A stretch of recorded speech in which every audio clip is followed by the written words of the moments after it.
जय हिंद दोस्तों। तो आज हम लाए हैं आप लोगों के लिए सामाजिक विज्ञान यानी कि social science class 10 Bihar board, जो कि आपके एग्जाम के दृष्टि से बहुत ही महत्वपूर्ण प्रश्न लेकर आए हैं। तो चलिए, अभी तक आपने मेरे वीडियो को लाइक नहीं किया तो लाइक कर दें, मेरे चैनल को सब्सक्राइब नहीं किया तो सब्सक्राइब कर दें, साथ में बेल आइकन को जरूर दबा दीजिएगा और अपने दोस्तों में ज़्यादा से ज़्यादा शेयर कीजिए ताकि वो भी इस प्रश्न को जान सके। तो ये जो प्रश्न है आपके एग्जाम के दृष्टि से बहुत ही महत्वपूर्ण होने वाला है। तो चलिए हम क्वेश्चन को स्टार्ट करते हैं।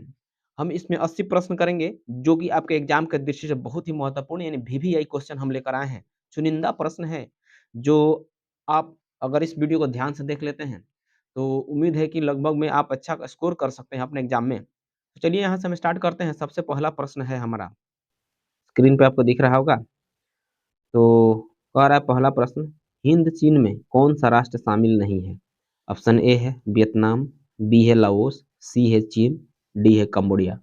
तो आपका जो सही जवाब है वो हो जाएगा चीन। Option number C is the correct answer. अगर आप चाहें तो अपना आंसर कमेंट बॉक्स में भी बता सकते हैं। चलिए, इसका अगला प्रश्न है 2 नंबर। कह रहा है 2 नंबर प्रश्न, कह रहा है वियना कांग्रेस कब हुआ था? वियना कांग्रेस कब हुआ था? ऑप्शन ए है 1815 ईस्वी में, ऑप्शन बी है 1818 ईस्वी में, ऑप्शन सी है 1820 ईस्वी में और ऑप्शन डी है 1848 ईस्वी में। चलिए, इसका जो सही जवाब है वो हो जाएगा 1815। Option A is the correct answer.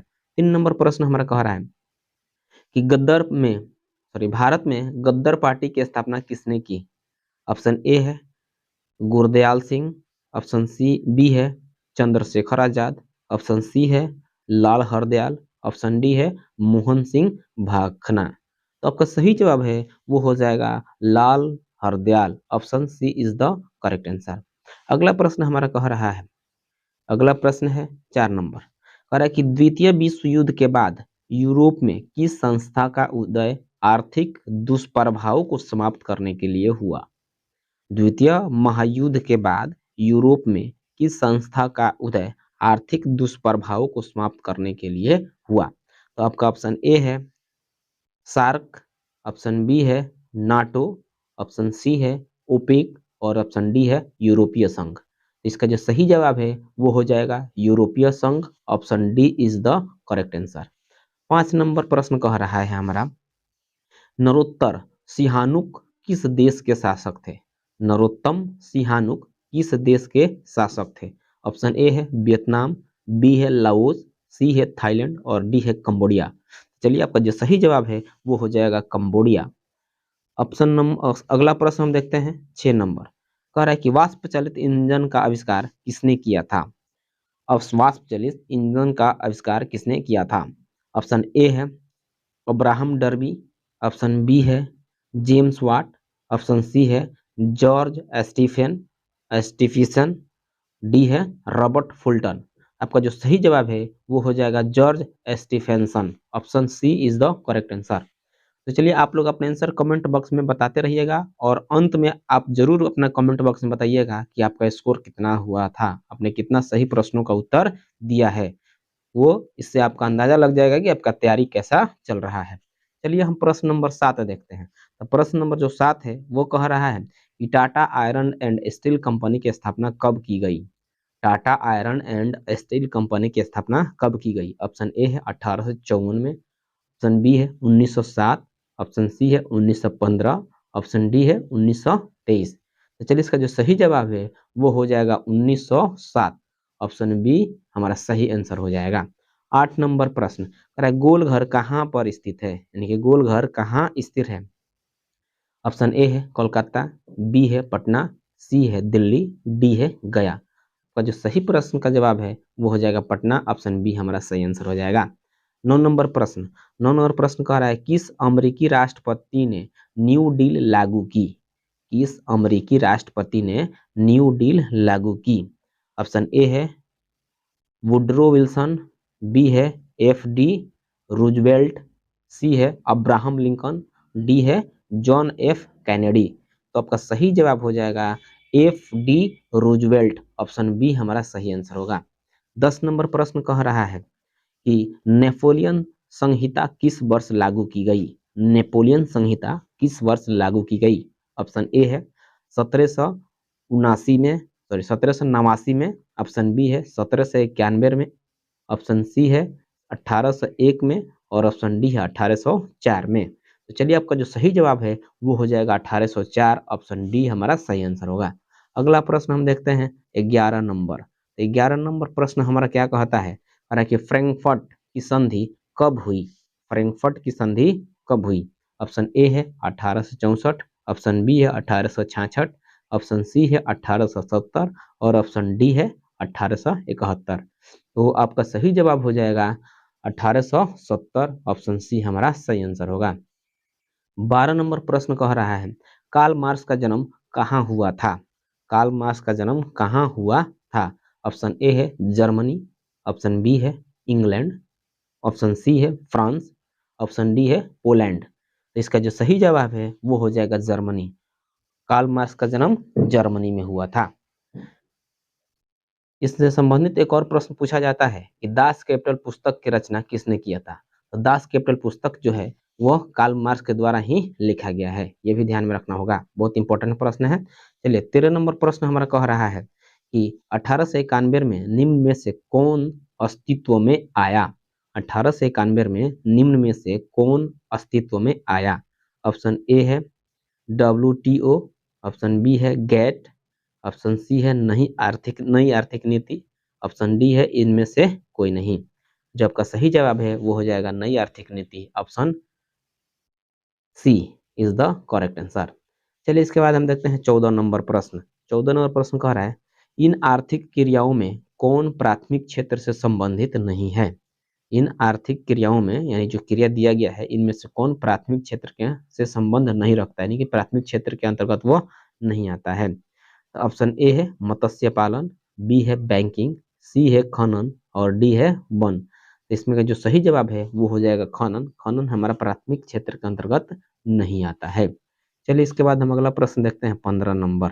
तो 15 नंबर प्रश्न हमारा क्या कहता है, कह रहा है कि जमशेदपुर, दुर्गापुर, भिलाई और सलेम किस उद्योग के केंद्र हैं? जमशेदपुर, दुर्गापुर, भिलाई और सलेम किस उद्योग के केंद्र हैं? आपका ऑप्शन ए है सीमेंट, बी है चीनी, सी है आयरन और स्टील और डी है वस्त्र।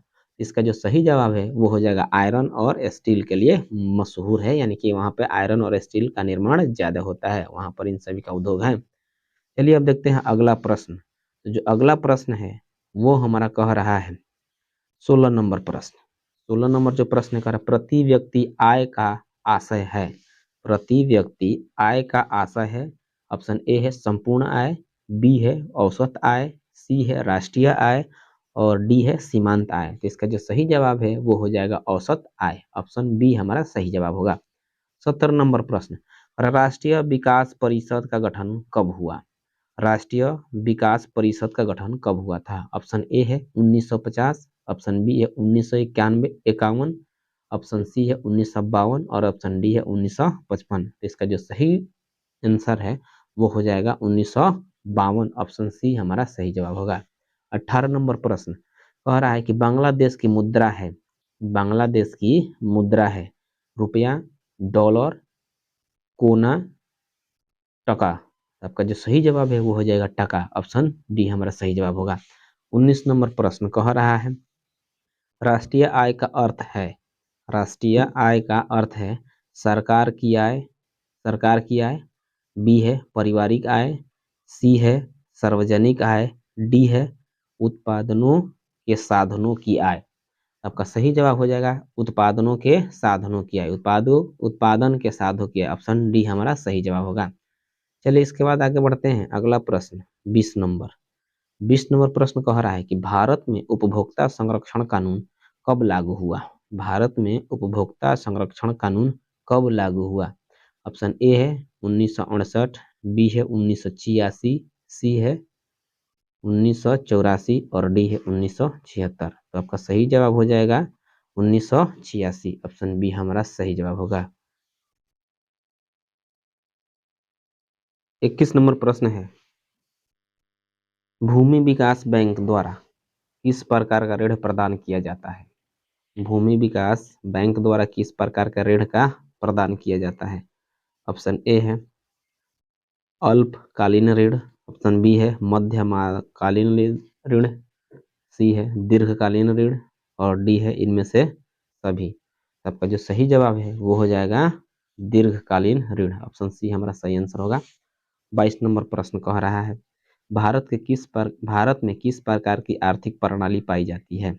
भारत में किस प्रकार की आर्थिक प्रणाली पाई जाती है? ऑप्शन ए है पूंजीवादी अर्थव्यवस्था, बी है समाजवादी अर्थव्यवस्था, सी है मिश्रित अर्थव्यवस्था और डी है साम्यवादी अर्थव्यवस्था। ऑप्शन सी हमारा हो जाएगा सही आंसर मिश्रित अर्थव्यवस्था। अगर पूछा जाए कि भारत में किस प्रकार की अर्थव्यवस्था है तो मिश्रित अर्थव्यवस्था है।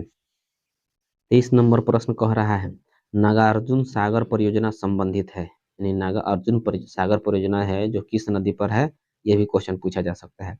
ऑप्शन ए हो जाएगा सतलज, बी हो जाएगा कावेरी, सी हो जाएगा नर्मदा और डी हो जाएगा कृष्णा।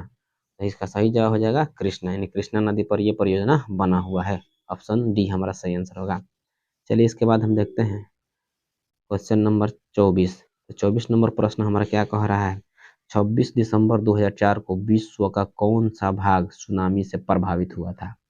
26 दिसंबर 2004 को विश्व का कौन सा भाग सुनामी से प्रभावित हुआ था?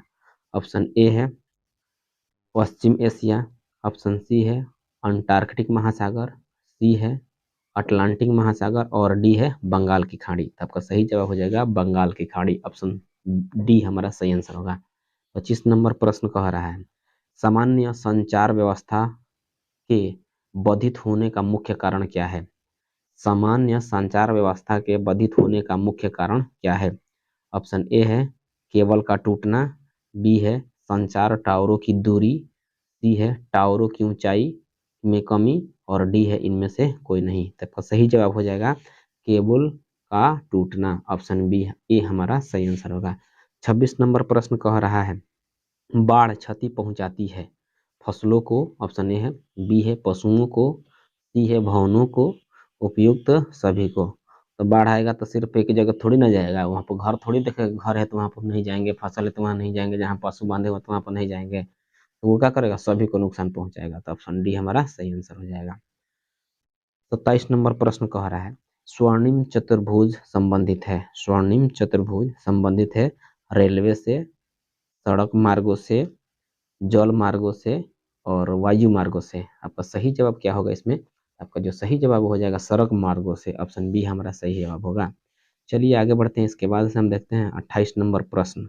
28 नंबर प्रश्न हमारा क्या कहता है कि बाढ़ के समय लोगों को जाना चाहिए, बाढ़ के समय लोगों को जाना चाहिए कहाँ? गाँव के बाहर, खेतों में, उच्च भूमि पर या कहीं नहीं। तो कहाँ जाना चाहिए? ऊंच भूमि पर। जब बाढ़ आए तो हमें कहाँ चले जाना चाहिए? ऊंच भूमि पर चले जाना चाहिए जहाँ की पानी नहीं पहुंचे। 29 नंबर प्रश्न कह रहा है हमारा कि निम्न में से कौन क्षेत्रीय राजनीतिक दल है? निम्न में से कौन क्षेत्रीय राजनीतिक दल है? ऑप्शन ए है भारतीय जनता पार्टी, बी है भारतीय राष्ट्रीय कांग्रेस, सी है जनता दल यानी कि जिसको यूनाइटेड भी कहते हैं जनता दल यूनाइटेड, डी है भारतीय कम्युनिस्ट पार्टी। आपका जो सही जवाब है वो हो जाएगा जनता दल, ऑप्शन सी हमारा सही जवाब होगा। 30 नंबर प्रश्न देखिए क्या कहता है पंचायत के चुनाव कौन करवाता है?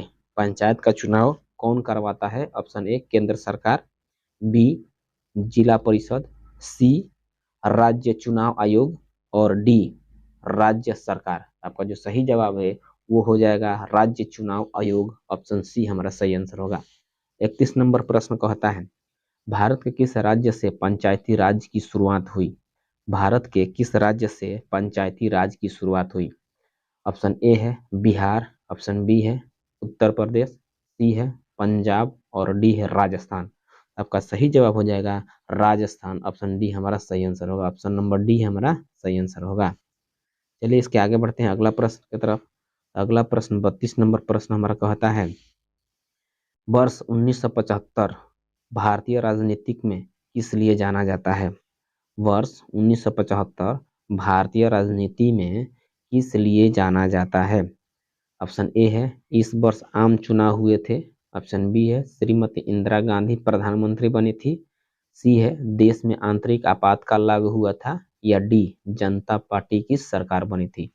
आपका सही जवाब हो जाएगा देश में आंतरिक आपातकाल लागू हुआ था। कब? 1975 में। चलिए अगला प्रश्न देखते हैं। तो जो अगला प्रश्न है आपके स्क्रीन पे दिख रहा होगा, 33 नंबर प्रश्न और ताड़ी विरोध आंदोलन किस प्रांत से शुरू किया गया? ताड़ी विरोध आंदोलन किस प्रांत से शुरू किया गया? ऑप्शन ए है बिहार, बी है उत्तर प्रदेश, सी है आंध्र प्रदेश और डी है तमिलनाडु। आपका सही जवाब हो जाएगा आंध्र प्रदेश। ऑप्शन सी हमारा सही आंसर है। 34 नंबर प्रश्न। 34 नंबर प्रश्न कह रहा है कि धर्म को समुदाय का मुख्य आधार कौन मानता है? धर्म को समुदाय का मुख्य आधार कौन मानता है? ऑप्शन ए है सांप्रदायिक, बी है नारीवादी, सी है धर्मनिरपेक्ष और डी है जातिवादी। आपका जो सही जवाब है वो हो जाएगा सांप्रदायिक। ऑप्शन ए हमारा सही आंसर होगा।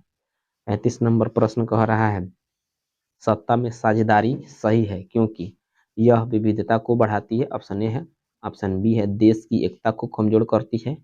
ऑप्शन सी है फैसले लेने में देरी करवाती है और ऑप्शन डी है विभिन्न समुदायों के बीच टकराव कम करती है। आपका सही जवाब हो जाएगा विभिन्न समुदायों के बीच टकराव कम करती है। ऑप्शन डी हमारा सही आंसर होगा। चलिए इसके बाद आगे बढ़ते हैं। प्रश्न नंबर 36। तो प्रश्न नंबर 36 क्या कहता है? नेपाल में सप्तदलीय गठबंधन का मुख्य उद्देश्य क्या है? नेपाल में सप्तदलीय गठबंधन का मुख्य उद्देश्य क्या है? ऑप्शन ए है राजा को देश छोड़ने पर मजबूर करना, लोकतंत्र की स्थापना करना। Option B.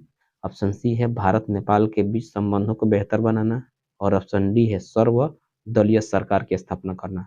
तो आपका जो सही जवाब है वो हो जाएगा लोकतंत्र की स्थापना करना। ऑप्शन नंबर बी हमारा सही होगा। 37 नंबर प्रश्न। अरे कि भारत के इन राज्यों में कौन कोयले का सबसे बड़ा उत्पादक है? भारत के इन राज्यों में कोयले का सबसे बड़ा उत्पादक कौन है?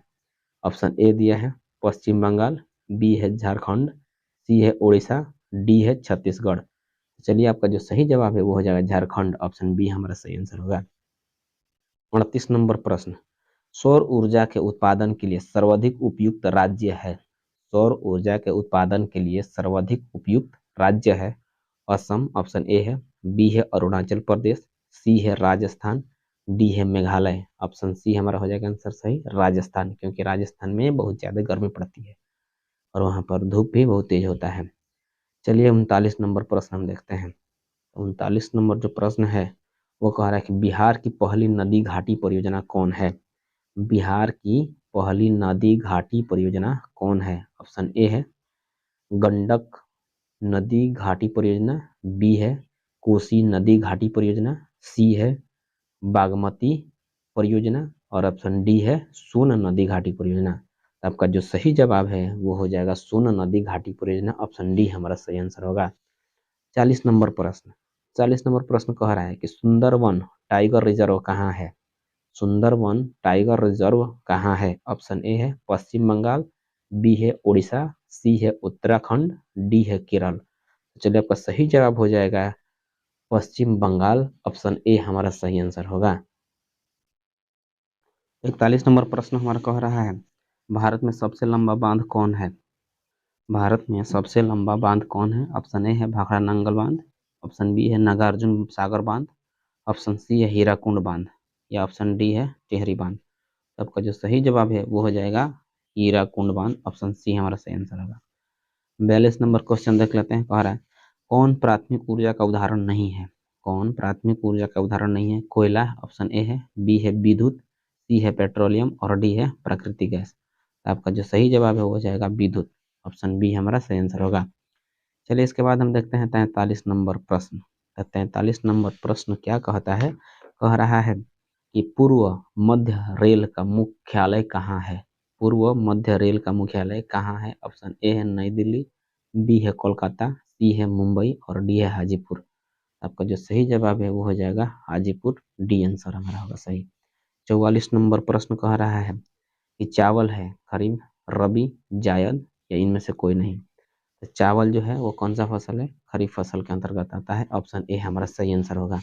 45 नंबर प्रश्न कह रहा है निम्न में से कौन निजी क्षेत्र की कंपनी नहीं है? निम्न में से कौन निजी क्षेत्र की कंपनी नहीं है? ऑप्शन ए है डाबर, बी है बजाज ऑटो लिमिटेड, सी है सेल और डी है टिस्को।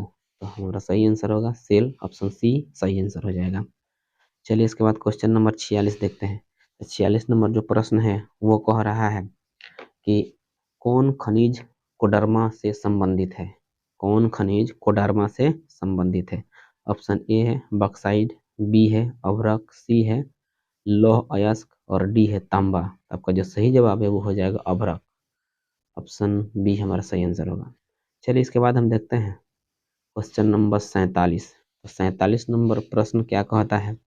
47 नंबर प्रश्न है, कह रहा है कि ऑपरेशन फ्लड का दूसरा नाम क्या है? ऑपरेशन फ्लड का दूसरा नाम क्या है? हरित क्रांति ऑप्शन ए है, बी है पीली क्रांति, सी है श्वेत क्रांति, डी है नीली क्रांति। आपका जो सही जवाब है वो हो जाएगा श्वेत क्रांति, ऑप्शन सी हमारा सही आंसर होगा। 48 नंबर प्रश्न देख लेते हैं। कह रहा है कि लीची के उत्पादन के लिए बिहार के कौन दो जिले प्रसिद्ध हैं? लीची के उत्पादन के लिए बिहार के कौन दो जिले प्रसिद्ध हैं? ऑप्शन ए है पूर्णिया और कटिहार, बी है गया और नवादा, सी है पटना और नालंदा, डी है मुजफ्फरपुर और वैशाली। आपका जो सही जवाब है वो हो जाएगा मुजफ्फरपुर और वैशाली। यहाँ पर लीची का उत्पादन बहुत होता है, ऑप्शन डी हमारा सही आंसर होगा। 49 नंबर प्रश्न कह रहा है आय तथा उपभोग का अंतर। आय तथा उपभोग का अंतर क्या कहलाता है? यानी विनिमय कहलाता है, मुद्रा कहलाता है, बचत कहलाता है, या इनमें से कोई नहीं? तो बचत कहलाता है, ऑप्शन सी हमारा सही आंसर होगा। तो 49 का आंसर सी हो गया। चलिए आगे बढ़ते हैं, इसके बाद से देखते हैं क्वेश्चन नंबर 50। तो 50 नंबर प्रश्न क्या कह रहा है देख लिया जाए। 50 नंबर प्रश्न कह रहा है इनमें से कौन व्यापारिक बैंक की जमा का प्रकार नहीं है? इनमें से कौन व्यापारिक बैंक की जमा का प्रकार नहीं है? स्थायी जमा, ऑप्शन बी है चालू जमा, सी है अधिक अधिक वर्ग आवर्ती जमा। ठीक है, तो ऑप्शन सी हमारा सही आंसर होगा अधिविकर्ष, ऑप्शन सी सही आंसर है। चलिए इसके बाद से अगला प्रश्न है हमारा 51 नंबर। 51 नंबर प्रश्न क्या कहता है पूंजी बाजार में किस प्रकार के ऋण का लेन देन होता है? पूंजी बाजार में किस प्रकार के ऋण का लेन देन होता है? ऑप्शन ए है अल्पकाल, बी है दीर्घकाल, सी है ए और बी यानी कि अल्पकाल और दीर्घकाल दोनों, और डी है इनमें से कोई नहीं। तो आपका जो सही जवाब है वो हो जाएगा दीर्घकाल, ऑप्शन बी हमारा सही आंसर होगा। चलिए 52 नंबर प्रश्न कह रहा है हमारा किसने कहा ग्राहक हमारी दुकान में आने वाला सबसे महत्वपूर्ण व्यक्ति है, वह हम पर निर्भर नहीं हम उन पर निर्भर है? किसने कहा था कि ग्राहक हमारी दुकान में आने वाला सबसे महत्वपूर्ण व्यक्ति है, वो हम पर निर्भर नहीं हम उन पर निर्भर है? यह कथन किसका है?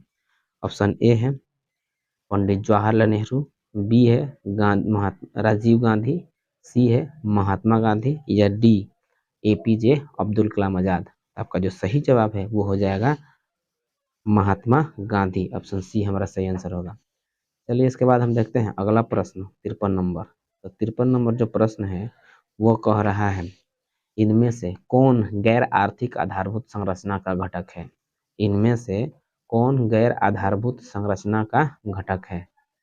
ऑप्शन ए है संचार, बी है वित्त, सी है शिक्षा और डी है यातायात। आपका जो सही जवाब है वो हो जाएगा शिक्षा, ऑप्शन सी हमारा सही आंसर होगा। 54 नंबर प्रश्न कह रहा है कि इनमें से ऊर्जा के गैर पारंपरिक स्रोत कौन है? इनमें ऊर्जा का गैर पारंपरिक स्रोत कौन है? ऑप्शन ए है ज्वारीय ऊर्जा, बी है पेट्रोलियम, सी है कोयला, डी है प्राकृतिक गैस। आपका सही जवाब हो जाएगा ज्वारीय ऊर्जा, ऑप्शन ए सही आंसर होगा। 55 नंबर क्वेश्चन देखते हैं क्या कहता है। 55 नंबर क्वेश्चन कह रहा है कि गोंडवाना समूह के कोयले का निर्माण कब हुआ था? गोंडवाना समूह के कोयले का निर्माण कब हुआ था? ऑप्शन ए है 25 करोड़ वर्ष पूर्व, बी है 20 लाख वर्ष पूर्व, 20,000 वर्ष पूर्व, सी है डी है इनमें से कोई नहीं। आपका सही जवाब हो जाएगा 20 लाख वर्ष पूर्व, ऑप्शन बी हमारा सही आंसर होगा। 56 नंबर प्रश्न कह रहा है निम्न में से खरीफ की फसल कौन है? निम्न में से खरीफ की फसल कौन है? ऑप्शन ए है चावल, बी है मक्का, सी है कपास, डी है इनमें से कोई नहीं। तो आपका जो सही जवाब है वो हो जाएगा चावल। ऑप्शन ए हमारा सही आंसर होगा। चलिए आगे बढ़ते हैं इसके बाद से क्वेश्चन नंबर 57। जो क्वेश्चन नंबर 57 है वो कह रहा है इनमें से कौन रेशेदार फसल नहीं है? इनमें से कौन रेशेदार फसल नहीं है? ऑप्शन ए है कपास, बी है जूट, सी है गन्ना, डी है सन। तो कौन हो जाएगा? गन्ना। ऑप्शन सी हमारा सही जवाब होगा। 58 नंबर प्रश्न देख लेते हैं। 58 प्रश्न कह रहा है कि कंडाला विशेष आर्थिक क्षेत्र कहाँ है? कंडाला विशेष आर्थिक क्षेत्र कहाँ है? ऑप्शन ए महाराष्ट्र में, बी गुजरात में, सी केरल में, डी पश्चिम बंगाल में। तो आपका सही जवाब हो जाएगा गुजरात में। ऑप्शन बी हमारा सही आंसर होगा। 59 नंबर क्वेश्चन, गुटेनबर्ग का जन्म हुआ था। गुटेनबर्ग का जन्म हुआ था ऑप्शन ए अमेरिका में, बी जर्मनी में, सी जापान में, डी इंग्लैंड में। तो गुटेनबर्ग का जन्म जर्मनी में हुआ था। ऑप्शन बी हमारा सही आंसर होगा।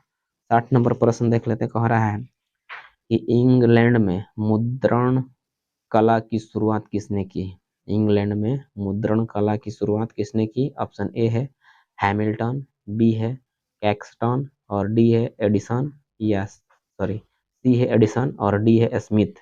आपका सही जवाब हो जाएगा कैक्टसन, कैक्सटन। ऑप्शन बी हमारा सही आंसर होगा।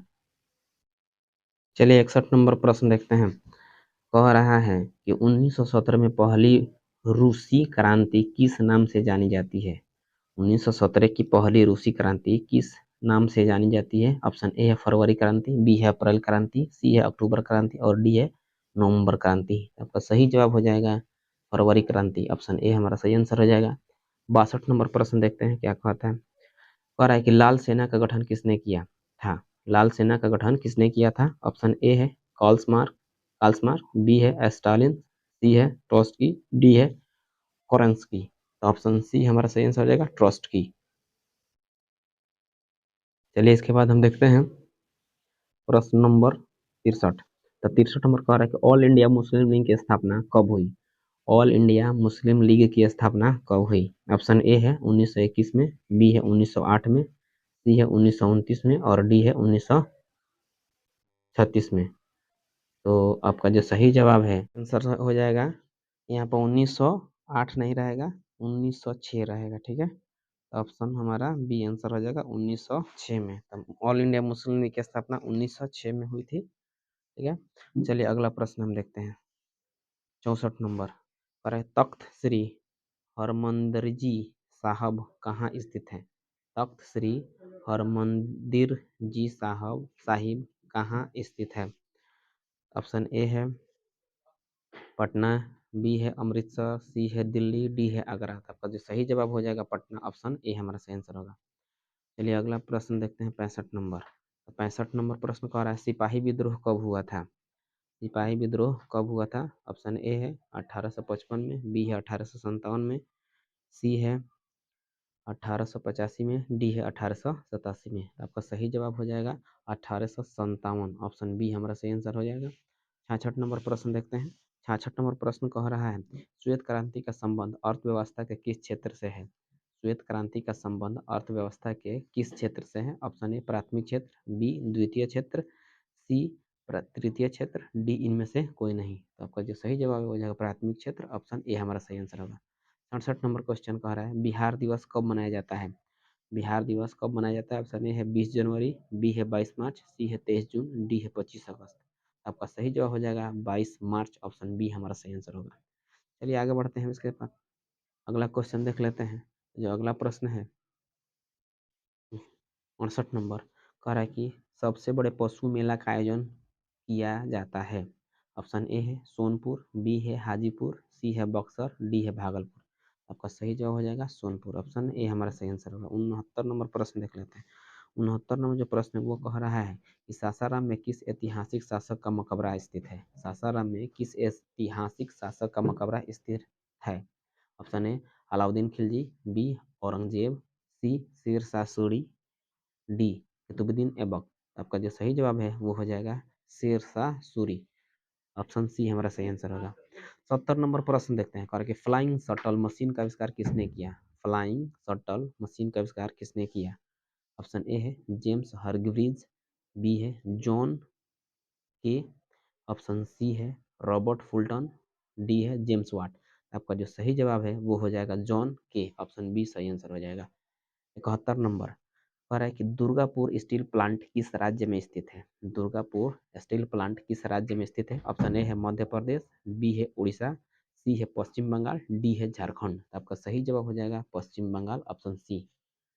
अगला प्रश्न देखते हैं 72 नंबर। तो 72 नंबर प्रश्न कह रहा है सिडान युद्ध कब हुआ? सिडान युद्ध कब हुआ? ऑप्शन ए है 1871 में, बी है 1870 में, सी है 1848 में और डी है 1815।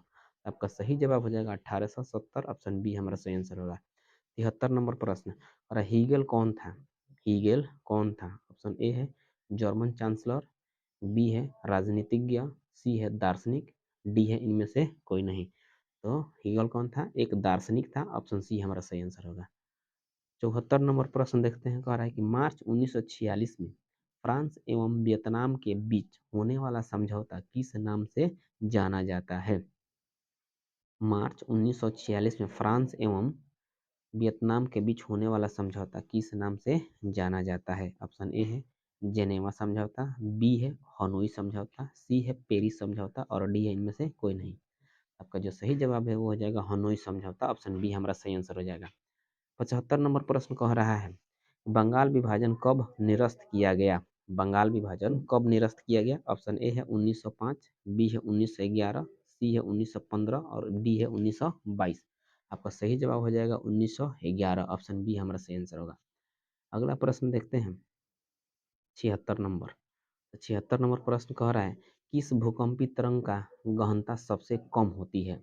किस भूकंपी तरंग की गहनता सबसे कम होती है? ऑप्शन ए है पी तरंग, ऑप्शन बी है एस तरंग, सी है एल तरंग और डी है टी तरंग। तो आपका जो सही जवाब है वो हो जाएगा एल तरंग, ऑप्शन सी हमारा सही आंसर होगा। 77 नंबर प्रश्न कह रहा है कि कुल जल का कितना प्रतिशत भाग महासागरों में है? कुल जल का कितना प्रतिशत भाग महासागरों में है? ऑप्शन ए है 80%, बी है 85%, सी है 95% और डी है 97%। आपका जो सही जवाब है वो हो जाएगा 97%, ऑप्शन डी हमारा सही आंसर होगा। 78 नंबर प्रश्न बिहार की किस नदी पर नदी घाटी परियोजना नहीं है? बिहार की किस नदी पर नदी घाटी परियोजना नहीं है? ऑप्शन ए है सोन, बी है गंडक, सी है कोसी और डी है पुनपुन। तो ऑप्शन डी हमारा सही आंसर हो जाएगा पुनपुन। पुनपुन नदी पर एक भी नदी घाटी परियोजना नहीं है। 79 नंबर प्रश्न कह रहा है गेहूं फसल है ए खरीफ, बी रबी, सी जायद, इनमें से कोई नहीं डी। हमारा जो सही जवाब हो जाएगा वो हो जाएगा रबी। गेहूं क्या है? रबी है। चावल क्या है? खरीफ है। हम पहले ही पढ़ चुके हैं। आगे बढ़ते हैं। इसके बाद 80 नंबर प्रश्न यानी कि जो हमारा आज का वीडियो का लास्ट प्रश्न होगा वो है बलवंत राय मेहता समिति का संबंध इनमें से किससे है? बलवंत राय मेहता समिति का संबंध इनमें से किससे है? ऑप्शन ए है केंद्र राज्य संबंध, पंचायती राज्य व्यवस्था, सी है वित्तीय व्यवस्था, डी है संघीय व्यवस्था। तो आपका जो सही जवाब है वो हो जाएगा पंचायती राज व्यवस्था, ऑप्शन बी हमारा सही आंसर हो जाएगा। ठीक है, तो चलिए ये जो हमारा थे 80 प्रश्न, मुझे उम्मीद है कि ये आपको काफ़ी पसंद आया होगा और ये आपके एग्जाम के दृष्टि से बहुत महत्वपूर्ण है। तो चलिए आप अपने कमेंट बॉक्स में अपना अपना स्कोर बता दीजिए कि कितना आपका स्कोर हुआ है, यानी कितना आपने सही प्रश्न को टच किया है। तो चलिए यदि मेरा वीडियो आपको अच्छा लगा हो तो लाइक करें, कमेंट करें, अपने दोस्तों में ज़्यादा से ज़्यादा शेयर करें और अभी तक आपने मेरे चैनल को सब्सक्राइब नहीं किया है तो सब्सक्राइब कर ले, साथ में बेल आइकन को जरूर दबा दीजिएगा। तो चलिए फिर मिलते हैं अगले क्लास में, तब तक के लिए जय हिंद, जय भारत।